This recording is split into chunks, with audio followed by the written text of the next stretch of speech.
अस्सलाम वालेकुम, welcome to farm and form. आपने देखा होगा कि बाद दफा जब टैबलेट कोटिंग प्रोसेस चल रहा होता है तो टैबलेट कोटिंग पैन के अंदर बहुत ज्यादा डस्ट होती है।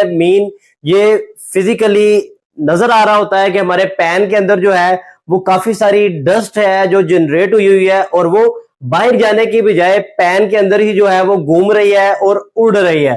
तो अब इस वीडियो में हम टेक्निकली डिफरेंट रीजंस को पढ़ेंगे कि हमारी जो डस्ट जनरेशन है हायर रेशो में वो टैबलेट कोटिंग ऑपरेशन के दौरान क्यों प्रोड्यूस होती है और हम कैसे इसको प्रिवेंट कर सकते हैं, और अगर हायर डस्ट जनरेशन प्रोड्यूस होती है तो उसका इंपैक्ट क्या आएगा हमारे टैबलेट कोटिंग प्रोसेस के ऊपर या हमारी टैबलेट की क्वालिटी के ऊपर। तो चैनल पे नए हैं तो सब्सक्राइब कर लें, वीडियो को लाइक करिएगा लाजमी से, और मेरी वेबसाइट farmandform.com को लाजमी से विजिट कीजिएगा, और व्हाट्सएप का चैनल लिंक में डिस्क्रिप्शन में लिंक मौजूद है, उसको भी सब्सक्राइब कीजिएगा। तो देखते हैं कि हाई डस्ट जनरेशन की जो रीजंस है वो कौन कौन सी होती है। तो मेनली हम डिफरेंट टाइप्स की रीजन को डिस्कस करेंगे आपके टैबलेट कोटिंग ऑपरेशन के दौरान। कोई भी इनमें से एक रीजन हो सकती है जिसकी वजह से आपको ये फेस करना पड़ सकता है कि बहुत ज्यादा डस्ट जनरेट हो रही है। सबसे पहले तो हम ये देखेंगे कि अगर डस्ट जनरेशन ज्यादा होगी तो उसका इंपैक्ट क्या आएगा। अगर आपके ऑपरेशन के दौरान डस्ट बहुत ज्यादा जनरेट हो रही है तो सबसे पहले तो देखिए डस्ट क्या होती है। ये डस्ट कोई मट्टी नहीं होती, बेसिकली आपके जो टैबलेट कोटिंग पैन के अंदर हम कोटिंग सोल्यूशन को प्रिपेयर करके जो टैबलेट सस्पेंशन हमने प्रिपेयर किया है वो जब हम टैबलेट के ऊपर स्प्रिंकल कर रहे होते हैं तो उसके अंदर जो हमारा सॉलिड मटेरियल होता है आफ्टर सॉल्वेंट इवेपोरेशन, बेसिकली उसकी जो जनरेशन होती है उसको हम बोलते हैं डस्ट जनरेशन। अब इसका इंपैक्ट क्या आ रहा होगा कि जब डस्ट बहुत ज्यादा जनरेट हो रही होगी तो हमारा बेसिकली जो रिक्वायर्ड वेट गेन है वो अचीव नहीं होगा। अगर हमारी टैबलेट की जो कोटिंग है वो कलर्ड है तो कलर प्रोडक्ट के केस में जो है वो यूनिफॉर्मिटी नहीं आएगी, हमारी कलर वेरिएशन आएगी। तो यहाँ पे हम डिफरेंट रीजन को डिस्कस करेंगे और फिर उनके सोल्यूशन को भी साथ साथ डिस्कस करेंगे। जो सबसे पहली कॉमन रीजन हो सकती है कि हमारे पैन के अंदर बहुत ज्यादा डस्ट जनरेशन हो, उसकी वजह होती है कि हमारा जो एग्जॉस्ट फिल्टर होता है वो चोक हो गया हो।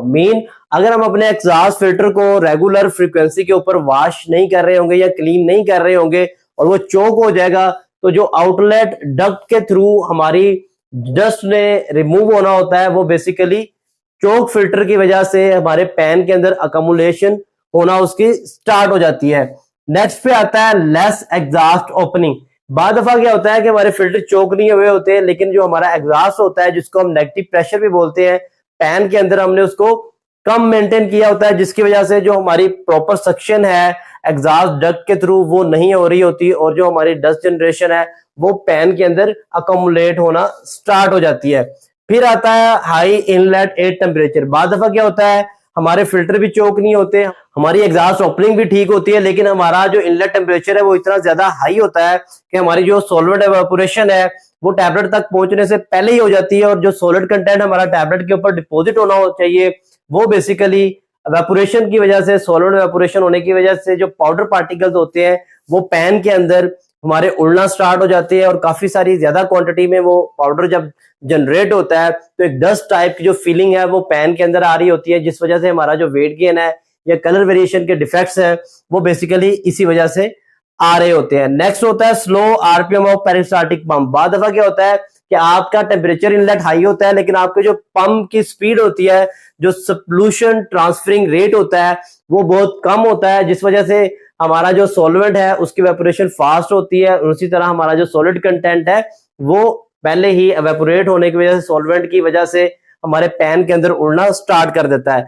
Increase gun to bed distance. अगर हमारी गन और टैबलेट के दरमियान डिस्टेंस ज्यादा हो जाएगा तो शावर जो है वो उसको लॉन्ग डिस्टेंस ट्रेवल करना पड़ेगा, तो हीट की वजह से सॉल्वेंट जल्दी इवेपोरेट हो जाएगा और पाउडर पार्टिकल जो है वो ड्राई फॉर्म में ही टैबलेट के ऊपर डिपॉजिट होने की बजाय हमारे पैन के अंदर हमें उड़ते हुए फील हो रहे होते हैं। Higher atomisation air pressure. बाद दफा क्या होता है कि हम अपना ऑटोमाइजेशन प्रेशर इतना ज्यादा कर देते हैं कि बहुत ही फाइन मिस्ट प्रोड्यूस होती है, जो कि इनलेट टेम्परेचर में स्लाइड सी वेरिएशन भी आए तो बहुत फाइन पार्टिकल होने की वजह से सॉल्वेंट फौरन इवेपोरेट कर जाता है और पाउडर पार्टिकल जो है वो टैबलेट के ऊपर डिपॉजिट होने की वजह से हमारे पैन में हमें उड़ते हुए नजर आ रहे होते हैं। तो मसले का हल क्या है यहाँ पे? सबसे पहले तो आपको एक फ्रीक्वेंसी डिफाइन करनी है कि रेगुलर इंटरवल्स पे आपके जो एग्जॉस्ट के फिल्टर हैं उनकी क्लीनिंग इंश्योर होनी चाहिए। फिर एग्जॉस्ट ओपनिंग जो है वो टैबलेट कोटिंग प्रोसेस स्टार्ट करने से पहले ही आपने अपने जो टैबलेट कोटर की सेक्शन है उसको चेक करना है कि वो प्रॉपर है, ताकि वो डस्ट को प्रॉपरली रिमूव कर रही हो। इनलेट एयर टेम्परेचर और हमारे पेरिस्टाल्टिक पंप जो है उसकी दोनों की सिंक्रोनाइजेशन को आपने इंश्योर करना है कि हमारा जो सॉल्वेंट है वो प्रॉपरली हमारे सॉलिड कंटेंट्स को टैबलेट की सरफेस के ऊपर डिपॉजिट करवा रहा हो, ना कि टैबलेट की सरफेस पर पहुंचने से पहले ही एवेपोरेट हो रहा हो। फिर गन टू बेड डिस्टेंस जो है वो भी ऑप्टिमल रेंज में होना चाहिए, ताकि हमारा जो सोल्यूशन है वो प्रॉपर टैबलेट की सरफेस के ऊपर आ रहा हो।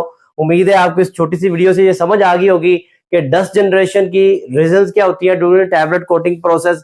वीडियो अच्छी लगी हो तो चैनल को लाजमी से सब्सक्राइब कीजिएगा, वीडियो आगे शेयर कीजिएगा। अगली वीडियो तक के लिए इजाजत दें। अल्लाह हाफिज।